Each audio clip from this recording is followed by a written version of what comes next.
imos a manter a mesma posición que levamos mantendo desde hai anos, desde que se aprobaron as dúas primeiras versións da Lei de Transferencia remitida ao Congreso dos Diputados. Estas dúas primeiras foron remitidas por unanimidade. A segunda o que facía era correxir as eivas que se sinalaran no Congreso para inadmitila, esa tamén foi inadmitida. Nos entendemos que unha vez que hai unha sentencia do Tribunal Constitucional que se pronuncia sobre a capacidade da Mesa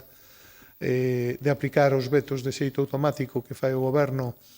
pois nesta ocasión hai máis posibilidades para que a tramitación culmine con éxito e, desde logo, nós o que mantemos é o que mantivemos sempre. Estamos no Grupo Popular, ata certo punto, algo sorprendido de que, chegados a varios acordos por unanimidade, haxa grupos que agora se desmarquen pedindo cuestións que a todo momento non se tiveran planteado. En relación co tren de alta velocidade, mantemos tamén a coherencia e pedimos ao Goberno do Estado que manteña os compromisos que Galicia lle pediu ao anterior Goberno e que o anterior Goberno estaba a cumprir.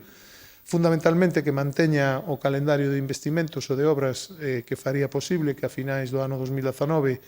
o AVE estivese xa en período de probas e, polo tanto, só pendente da aprobación definitiva e de análise desas probas para a súa entrada en funcionamento. E, evidentemente, tamén que para garantir que se cumpren eses prazos, o Ministerio fai, xunto coa Xunta, un seguimento trimestral, era todo agora, que garanta que se están cumprindo os prazos para conseguir o obxectivo de que o AVE estea rematado nos prazos previstos. Confiamos en poder acadar un consenso en torno ao que pide o Grupo Popular e que creo que compartimos a maioría dos galegos e tamén a maioría dos grupos da Cámara, esperemos que todos, de que hai que facer as xestións que recomenda o Comité de Expertos nomeado pola Xunta a instancias desta Cámara aos efectos de que se emprendan accións legais para a incorporación ao patrimonio público dese ben que é o Pazo de Meirás. Insisto nesta cuestión de que procuramos un consenso e tamén esperamos que non ocorra como noutras cuestións que van a este pleno, no que parece que unha vez que se acada un consenso hai que superalo para saírse del. Eu insisto que imos coa mellor vontade de acadar un acordo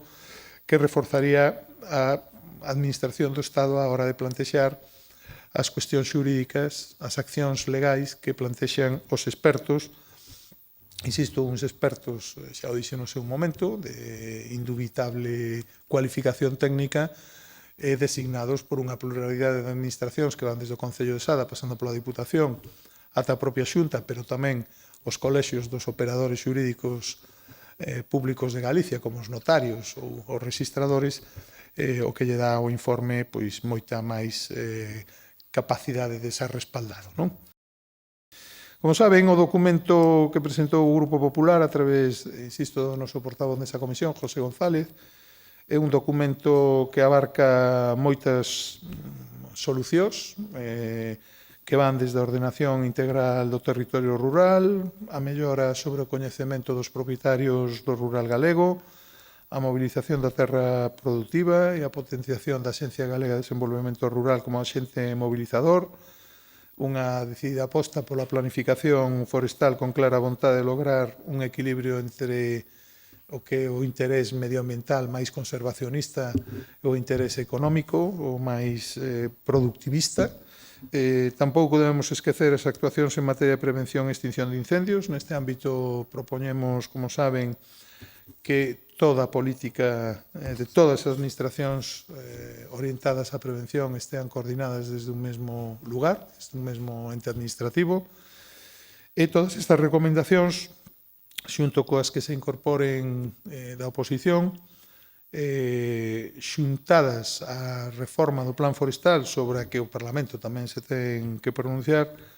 entendemos que permitirán avanzar no doble obxectivo de evitar, minimizar os efectos e loitar contra os lumes forestais e, ao mesmo tempo, dinamizar o medio rural galego.